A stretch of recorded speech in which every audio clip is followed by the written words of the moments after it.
रुक जाइए भक्तों, अगर इस बार सावन शुरू होने से पहले आपने ये एक छोटी सी गलती कर दी तो शायद आप भगवान भोलेनाथ की विशेष कृपा से वंचित रह जाएं। लेकिन अगर समय रहते कुछ शुभ वस्तु अपने घर ले आएं और सही विधि से उनका सम्मान किया तो सावन की पूजा और भी मंगलमय मानी जाती है। आखिर वे कौन सी वस्तु हैं जिन्हें शास्त्रों में शिव पूजा के लिए शुभ बताया गया है, और वो कौन से वस्तु हैं जो आपके रातों रात तकदीर बदल सकती है? आइए जानते हैं पूरी जानकारी, अंत तक जरूर बने रहिए। जी हां भक्तों, महादेव की आप पर ऐसी कृपा बरसेगी कि आने वाली 7 पुश्तें भी बैठे बैठे खाएंगी। घर में सुख, शांति, समृद्धि और खुशहाली का वास होगा। बस आपको सावन शुरू होने से पहले 1 रुपए की ये गुप्त चीज अपने घर में लेकर आना है। भक्तों, कहा जाता है कि सावन में जो व्यक्ति शिवजी को प्रसन्न कर देता है उसकी हर मनोकामना पूर्ण होती है। लेकिन क्या आप जानते हैं कि सावन से पहले कुछ खास चीजों को घर लाना बेहद शुभ माना जाता है। यदि आप सावन शुरू होने से पहले ये गुप्त चीज अपने घर लाते हैं तो शिवजी प्रसन्न होकर आपकी हर मनोकामना शीघ्र पूर्ण कर देते हैं। ये सभी चीजें भोलेनाथ को अत्यंत प्रिय हैं।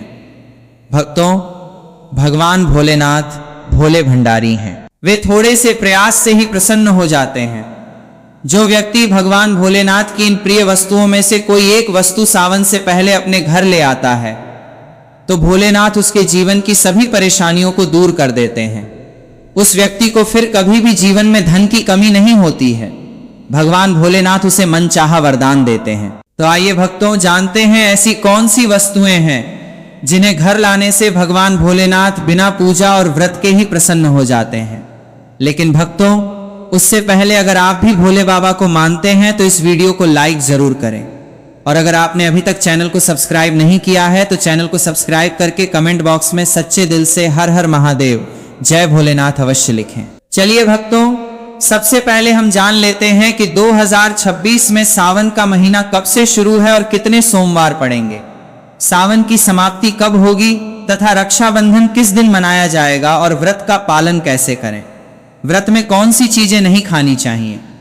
और हम आपको इस वीडियो में एक ऐसा खास उपाय भी बताएंगे जिससे भोले बाबा की कृपा से आपके 7 जन्मों की परेशानियां भी खत्म हो सकती हैं। साथ ही इस वीडियो में हम आपको बताएंगे कि वह कौन सी चीज है जो इस सावन हर व्यक्ति को अपने घर में जरूर लाना चाहिए। इसीलिए भक्तों, इस वीडियो में अंत तक बने रहिएगा। भक्तों, सावन का महीना शिव भक्तों के लिए प्रेम और भक्ति की सौगात लेकर आता है। यही वह महीना है जिसे हम प्यार और श्रद्धा का महीना कहते हैं। पक्षियों की चहचहाट मधुर संगीत में बदल जाती है। बारिश की बूंदें धरती को चूमने लगती हैं। ऋतुओं की रानी वर्षा पूरे वातावरण को हरा भरा बना देती है। प्रकृति जैसे खुद झूमने लगती है। पेड़ पौधे, फूल पत्तियां आपस में बात करने लगते हैं। साथ ही शिव भक्त बड़े ही उत्साह और श्रद्धा से इस महीने का बेसब्री से इंतजार करते हैं। मान्यता है कि सावन में भगवान शिव खुद धरती पर आकर अपने भक्तों के घरों में वास करते हैं और उनकी सच्ची भक्ति से प्रसन्न होकर जीवन को सुख समृद्धि से भर देते हैं। सावन का हर एक दिन पवित्र और शुभ माना जाता है। हर दिन भगवान भोलेनाथ की पूजा की जाती है। लेकिन जब बात आती है सावन सोमवार की तो इसकी महिमा ही कुछ और होती है। सोमवार का दिन बेहद पावन और फलदायक होता है। इस दिन जो भी व्रत रखते हैं उन्हें संपूर्ण फल की प्राप्ति होती है और अगले सोमवार की प्रतीक्षा फिर उसी श्रद्धा से की जाती है। तो भक्तों, अब आपको बताते हैं कि 2026 में सावन का महीना कब शुरू होगा। तो भक्तों, इस बार सावन का महीना 30 जुलाई 2026 से शुरू होगा और 28 अगस्त को समाप्त होगा। यानी 28 अगस्त को शुक्रवार के दिन ही सावन का आखिरी दिन होगा और उसी दिन रक्षाबंधन का पर्व भी मनाया जाएगा। इस तरह पूरे 30 दिनों तक सावन का महीना रहेगा। इन 30 दिनों तक शिव भक्त शिवजी की भक्ति में लीन रहेंगे और व्रत, उपवास व धार्मिक अनुष्ठान करेंगे। धार्मिक मान्यताओं के अनुसार सावन के महीने में शिवजी की उपासना करने पर कई तरह के शुभ फल की प्राप्ति होती है। अब जानते हैं कि सावन में कितने सोमवार आएंगे और किन किन तारीखों पर व्रत रखने होंगे। तो ध्यान से सुनिएगा। इस बार सावन में कुल 4 सोमवार पड़ेंगे। सावन का पहला सोमवार 3 अगस्त को पड़ेगा, दूसरा सोमवार 10 अगस्त को पड़ेगा, तीसरा सोमवार 17 अगस्त को पड़ेगा और चौथा सोमवार 24 अगस्त 2026 को पड़ेगा। तो आइए भक्तों, अब जानते हैं उन चीजों के बारे में जिन्हें आपको सावन में जरूर खरीद कर लाना है। सबसे पहले जो लोग इस सावन महादेव को प्रसन्न करना चाहते हैं वो सुंदर सी इस वीडियो को लाइक करके चैनल को सब्सक्राइब कर लें और कमेंट में हर हर महादेव या त नमः शिवाय जरूर लिखें। तो आइए अब जानते हैं महादेव की प्रिय वस्तुओं के बारे में। भक्तों, सबसे पहली चीज की बात करें, अगर आपके घर में भगवान शिव की कोई फोटो या प्रतिमा नहीं है तो आप उसे बाजार से या किसी मंदिर से जरूर ले आइए। मंदिर से ली गई प्रतिमा और भी पवित्र मानी जाती है। साथ ही एक छोटा सा शिवलिंग भी साथ में ले आइए। सावन के पूरे महीने में शिवलिंग का अभिषेक करना बहुत फलदायी माना गया है। अगर आपके पास दूध ना हो तो केवल गंगा जल से भी अभिषेक किया जा सकता है। शिव जी बहुत ही सहजता से प्रसन्न हो जाते हैं। भक्तों, दूसरी सबसे महत्वपूर्ण चीज है गंगा जल। सावन में गंगा जल का घर में होना बहुत जरूरी है, क्योंकि बिना गंगा जल के पूजा अधूरी मानी जाती है। अगर आपके घर में पहले से गंगा जल रखा है तो बहुत उत्तम है, नहीं है तो तुरंत मंगवा लीजिए। कभी भी जब आप अभिषेक करना चाहें तो गंगा जल को थोड़ा सा सामान्य जल में मिलाकर भगवान शिव का अभिषेक कर सकते हैं। ये बहुत पुण्यदायक माना गया है। अब तीसरी जरूरी चीज है चांदी के नंदी। अगर आप पैसों की कमी से परेशान हैं तो सावन शुरू होने से पहले चांदी से बने नंदी को घर लाएं। सावन के किसी सोमवार को नंदी को घर लाकर पूजा के बाद स्थापित करें। धार्मिक मान्यता है कि नंदी भगवान शिव के वाहन हैं और इन्हें घर में रखने से समृद्धि का मार्ग खुलता है। आप चाहें तो इस नंदी को अपनी तिजोरी या पूजा स्थान में भी रख सकते हैं। अगली चीज है तांबे का लोटा। अगर आपके पास पहले से तांबे का लोटा है तो बहुत अच्छी बात है। अगर नहीं है तो अभी इसे खरीद लीजिए। इसे अच्छे से साफ करके तैयार रखिए। चाहे तो एक पीतल का लोटा भी ले सकते हैं, क्योंकि तांबे के लोटे से आप केवल जल अर्पण कर सकते हैं। अगर आप उसमें दूध या चीनी जैसी चीजें डालते हैं तो वो सही नहीं माना जाता। भगवान शिव के लिए चंदन या रोली जरूर खरीद लें। लाल चंदन भी ले सकते हैं। पूजा सामग्री की दुकान पर ये सारी चीजें मिल जाएंगी। भक्तों, अगली चीज है महामृत्युंजय यंत्र। अगर आप अपने घर से वास्तु दोष को दूर करना चाहते हैं तो सावन आने से पहले महामृत्युंजय यंत्र जरूर लाएं। आप चाहें तो इसे सावन के पहले सोमवार को भी ला सकते हैं। इसके बाद विधि पूर्वक भगवान शिव की पूजा करके इस यंत्र को घर में स्थापित करें। मान्यता है कि इससे न सिर्फ वास्तु दोष दूर होता है बल्कि जीवन में आने वाली बड़ी बड़ी परेशानियां भी शांत हो जाती हैं। अब भक्तों, अगली चीज है पारद शिवलिंग। अगर आप चाहते हैं कि शिव जी की कृपा हमेशा बनी रहे तो सावन में अपने घर पारद शिवलिंग जरूर लाएं। सावन के किसी भी दिन इसे घर लाकर गंगा जल या कच्चे दूध से अभिषेक करें। मान्यता है कि पारद शिवलिंग की स्थापना से घर में सुख, समृद्धि और शांति बनी रहती है। भोलेनाथ की कृपा से जीवन में नए अवसर और सकारात्मकता आती है। अगली चीज है डमरू। अगर जीवन में रुकावटें और परेशानियां लगातार बनी हुई हैं तो सावन के महीने में डमरू जरूर घर लाएं। पूजा के समय इसे बजाएं और फिर इसे अपने घर के मंदिर में रखें। मान्यता है कि डमरू की ध्वनि से नकारात्मक ऊर्जा दूर होती है और घर का वातावरण पवित्र बनता है। इसके साथ ही वास्तु दोष भी दूर होता है और सकारात्मक ऊर्जा का संचार होता है। भक्तों, अगली चीज है बेलपत्र। बेलपत्र को शिव पूजन में सबसे आवश्यक माना गया है। शास्त्रों के अनुसार सावन में शिवलिंग पर बेलपत्र अर्पित करने से सभी पाप नष्ट होते हैं और मनचाही कामनाएं पूरी होती हैं। अगर आप बेलपत्र का पौधा घर में लगाते हैं तो ये नकारात्मक ऊर्जा को दूर करता है और घर में शांति बनाए रखता है। सावन शुरू होने से पहले बेलपत्र घर में लाकर पूजन स्थल पर रखें। फिर देखिए शिव कृपा कैसे बरसती है। तो इस सावन इन 5 चीजों को घर लाकर आप भगवान शिव की विशेष कृपा पा सकते हैं। भक्तों, अब हम आपको सावन की पूजा से जुड़ी कुछ जरूरी चीजें भी बता देते हैं जो आपको सावन के महीने में भगवान शिव की पूजा के लिए पहले से ही तैयार रखनी चाहिए और कौन कौन सी चीजें खरीदनी चाहिए। कई बार क्या होता है, हम छोटी छोटी चीजें भूल जाते हैं कि क्या खरीदना है और क्या नहीं। कंफ्यूजन बना रहता है। लेकिन अगर आप पहले से ही ये चीजें खरीद कर रख लेंगे तो पूजा के समय कोई अड़चन नहीं आएगी और पूजा सरल और सफल हो जाएगी। सबसे पहली चीज है भस्म। भस्म भोलेनाथ को सबसे अधिक प्रिय है। सावन मास में आप शिव मंदिर से भस्म लाकर पूजा स्थल में रख सकते हैं। इस भस्म के साथ शिव पूजा करने से बहुत लाभ होता है और बची हुई भस्म को तिजोरी में या धन संग्रह के स्थान पर रखा जा सकता है। इससे धन की कभी कमी नहीं होती और भोलेनाथ की कृपा से सभी कष्ट दूर हो जाते हैं। भक्तों, दूसरी चीज है रुद्राक्ष। रुद्राक्ष भी भोलेनाथ को अत्यंत प्रिय है। मान्यता है कि शिवजी साक्षात इसी रुद्राक्ष में निवास करते हैं। रुद्राक्ष को सावन माह में घर लाने से सुख, सौभाग्य और समृद्धि की प्राप्ति होती है। इसके अलावा शिवजी की कृपा से जीवन की कई समस्याओं से छुटकारा मिल जाता है। भक्तों, रुद्राक्ष एक प्रकार का फल होता है। इसे शिवजी का ही अंश माना जाता है। शिव पुराण में बताया गया है कि रुद्राक्ष की उत्पत्ति शिवजी के आंसुओं से हुई है। अगर आप रुद्राक्ष की माला धारण करने के बारे में सोच रहे हैं तो सावन का महीना इसके लिए सबसे उत्तम है। मान्यता है कि रुद्राक्ष को धारण करने से न सिर्फ आपके ऊपर सभी प्रकार के अशुभ ग्रहों का प्रभाव कम होता है, बल्कि ये शांति और सुकून भी प्रदान करता है। दो मुखी रुद्राक्ष को धारण करने से आप अपने परिवार के लोगों में संतुलन स्थापित कर सकते हैं।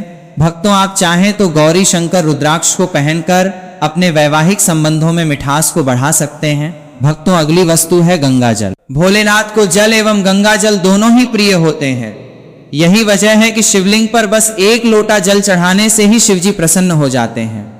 गंगा जल महादेव को अत्यधिक प्रिय है। गंगा जी को महादेव ने अपने सिर पर विराजमान किया हुआ है। ऐसे में यदि आप सावन के महीने में गंगा जल लाकर उससे शिवजी का अभिषेक करें तो आपको उनका आशीर्वाद जरूर प्राप्त होगा। भोलेनाथ आपके घर में धन की वर्षा कर देंगे। आपको कभी आर्थिक तंगी का सामना नहीं करना पड़ेगा। थोड़ा सा गंगा जल सावन के माह में अपने मंदिर में लाकर अवश्य ही रखना चाहिए। ऐसा करने से भोलेनाथ का आशीर्वाद सदा बना रहता है। अगली चीज है बेलपत्र। भक्तों, पौराणिक कथाओं में शिव पूजा में बेलपत्र के महत्व को बताया गया है। मान्यता है कि सावन मास में शिवजी को बेलपत्र अर्पित करने से हर मनोकामना पूर्ण होती है। लेकिन यदि सावन माह में बेलपत्र आसानी से न मिले तो आप चांदी का बेलपत्र बनवाकर उसे घर ले आएं और फिर उसे धोकर रोजाना शिवजी को अर्पित करें। सावन माह के बाद इसे अपने धन रखने के स्थान पर तिजोरी में रख दें। भक्तों, ऐसा करने से भगवान भोलेनाथ की कृपा से घर में सुख समृद्धि बनी रहती है और कार्य में आ रही रुकावटें दूर हो जाती हैं। अगली वस्तु है पारस शिवलिंग। पारस और शिवजी का एक खास संबंध माना जाता है। कहते हैं यदि सावन में पारस शिवलिंग को घर लाकर उसकी रोज पूजा की जाए और अभिषेक किया जाए तो आपके ऊपर से हर तरह के दोष समाप्त हो जाएंगे। यह भी मान्यता है कि जो भक्त पारस शिवलिंग की पूजा करता है, भगवान महाकाल उसकी स्वयं रक्षा करते हैं। यह शिवलिंग घर में सुख और शांति लाता है। इससे घर में कोई बीमारी नहीं रहती और धन धान्य में भी वृद्धि होती है। भक्तों, अगली चीज है त्रिशूल। त्रिशूल भगवान भोलेनाथ का अस्त्र है। यह हमेशा भगवान भोलेनाथ के साथ रहता है। भक्तों, त्रिशूल को बहुत पूजनीय माना जाता है क्योंकि ये तीन लोक और त्रिदेवों का प्रतीक माना जाता है। भगवान भोलेनाथ के साथ त्रिशूल का भी पूजन किया जाता है। त्रिशूल का पूजन करने से नकारात्मक ऊर्जा का नाश होता है और शत्रुओं से लड़ने की ताकत भी मिलती है। सावन माह में तांबा, पीतल या फिर चांदी का एक त्रिशूल लाएं, उसे पवित्र करें और भोलेनाथ को अर्पित कर उसका पूजन करें। फिर इस त्रिशूल को अपने घर में रखें या आप अपने घर के आंगन में लगा सकते हैं या फिर अपने घर की छत पर भी लगा सकते हैं। इस तरह त्रिशूल रखने से भोलेनाथ की कृपा से घर में नकारात्मक ऊर्जा नष्ट हो जाती है। घर में बुरी शक्तियों का प्रभाव कम हो जाता है। साथ ही शत्रुओं से लड़ने की भी शक्ति मिलती है। भक्तों, आप चाहें तो त्रिशूल का लॉकेट लाकर उसे भोलेनाथ को अर्पित करें और फिर उसे धारण करें। ऐसा करने से बुरी शक्ति और नकारात्मक शक्तियों से यह लॉकेट आपकी रक्षा करेगा। आपको किसी की बुरी नजर नहीं लगेगी। साथ ही शत्रुओं से लड़ने की भी शक्ति मिलेगी। भक्तों, अगली चीज है डमरू। शिवजी का डमरू और उसकी आवाज दोनों ही हिंदू धर्म में बेहद महत्वपूर्ण माने गए हैं। पौराणिक कथाओं के अनुसार डमरू की ध्वनि से बुरी शक्तियों को तबाह किया जा सकता है। घर में मौजूद बुरी शक्तियों का नाश करना हो तो सावन के पवित्र महीने में घर में डमरू अवश्य ले आएं। भोलेनाथ को अर्पित किए हुए इस डमरू को रोजाना संध्या काल पूजन के समय अवश्य बजाएं। ऐसा करने से घर में मौजूद नकारात्मक शक्तियों का नाश हो जाएगा। अगर किसी बच्चे को डर लगता है तो आप इस डमरू को उस बच्चे के कमरे में भी रख सकते हैं। भक्तों, ऐसा करने से बच्चे को किसी प्रकार का भय नहीं रहेगा। भक्तों, अगली चीज है नाग। भगवान शिव के गले में नाग देवता विराजमान होते हैं। यही कारण है कि हिंदू धर्म में नागों की पूजा का अत्यधिक महत्व है। चांदी या तांबे के नाग सावन के महीने में घर ले आएं और इसे घर के मुख्य द्वार के आसपास रख दें। भक्तों, आप घर के अंदर भी मुख्य द्वार के पास इसे रख सकते हैं। यदि आपको चोरी होने का डर है तो आप इसे छुपा कर रख सकते हैं और रखने से पहले आप इसे पवित्र कर इनका पूजन अवश्य करें। ये नाग देवता घर में आने वाली बुराई को मुख्य द्वार से ही वापस लौटा देंगे। अगर आप दोष या काल सर्प दोष से पीड़ित हैं तो सावन माह से पहले या फिर सावन माह के पहले दिन या सावन माह के आखिरी दिन आप एक नाग नागिन का जोड़ा लेकर अपने घर आएं। आपको चांदी के नाग नागिन का जोड़ा लाना है और इसे पवित्र कर भोलेनाथ के पास अपने मंदिर में रखें। भोलेनाथ का पूजन करने के पश्चात रोजाना आप नाग नागिन पर हल्दी, कुमकुम और अक्षत पुष्प चढ़ाकर इनका पूजन करें। पूरे सावन माह में आपको इनका पूजन करना है। सावन माह के आखिरी दिन श्रावण पूर्णिमा के दिन इस नाग नागिन के जोड़े को आप भगवान भोलेनाथ के शिवलिंग पर रखें। शिवलिंग पर रखने से पहले शिवलिंग का पंचामृत से अभिषेक करें और फिर नाग नागिन के जोड़े को शिवलिंग पर रख दें। भोलेनाथ से दोष और काल सर्प दोष दूर करने की प्रार्थना करें। भक्तों, ऐसा करने से भोलेनाथ की कृपा से पितृदोष और काल सर्प दोष तुरंत ही दूर हो जाता है। मित्रों, ये सभी चीजें भगवान भोलेनाथ को अत्यधिक प्रिय हैं। भगवान भोलेनाथ की कृपा प्राप्त करने के लिए सावन माह शुरू होने से पहले या फिर सावन माह में आप इन वस्तुओं को अपने घर अवश्य लाएं। भक्तों, भगवान शिव को धतूरा अति प्रिय है, इसलिए इसका प्रयोग उनकी पूजा में किया जाता है। मान्यता है कि ऐसा करने से व्यक्ति भयमुक्त होता है और उसके जीवन में समस्याओं का निवारण शीघ्र हो जाता है। सावन के महीने में आप घर के बाहर धतूरे का पौधा लगा सकते हैं। भक्तों, श्रावण मास को लेकर शिव पुराण में यह कथा बताई गई है कि सावन के महीने में ही समुद्र मंथन हुआ था।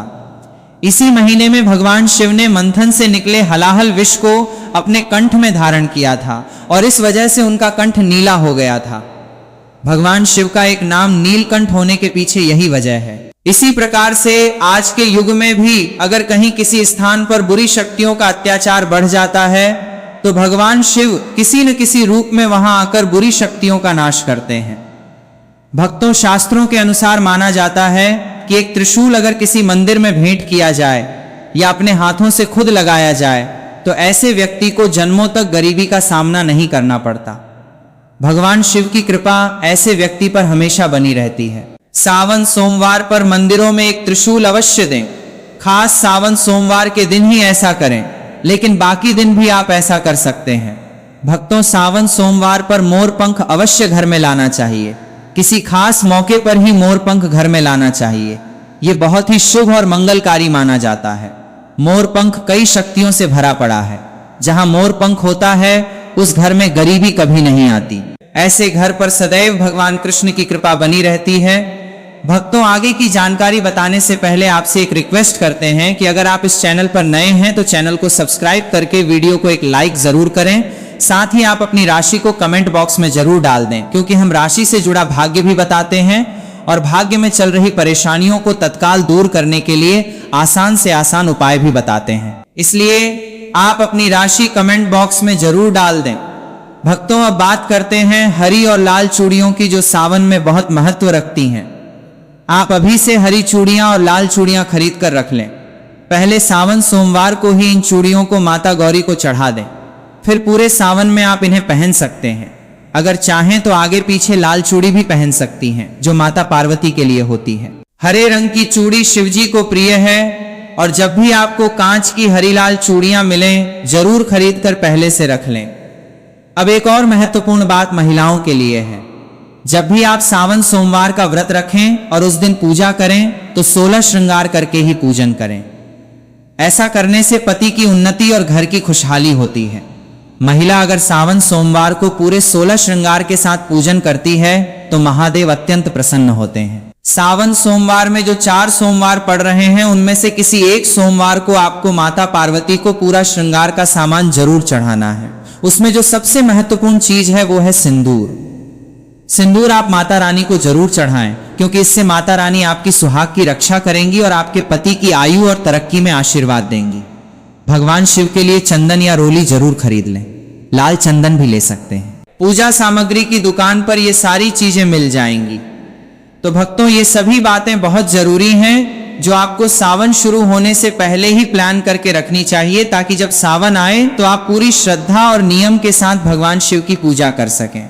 अब एक और बहुत जरूरी बात, खासकर उन घरों के लिए जहां नॉनवेज या मांसाहार का सेवन होता है। अगर आपके घर में कोई मांसाहार खाता है और सिर्फ एक ही चूल्हा है जिस पर सारा खाना बनता है, तो सावन शुरू होने से पहले आप एक अलग चूल्हा जरूर खरीद लें, क्योंकि जिस चूल्हे पर मांसाहार बना है उस पर व्रत का खाना, फलाहार या भोग नहीं बनाना चाहिए।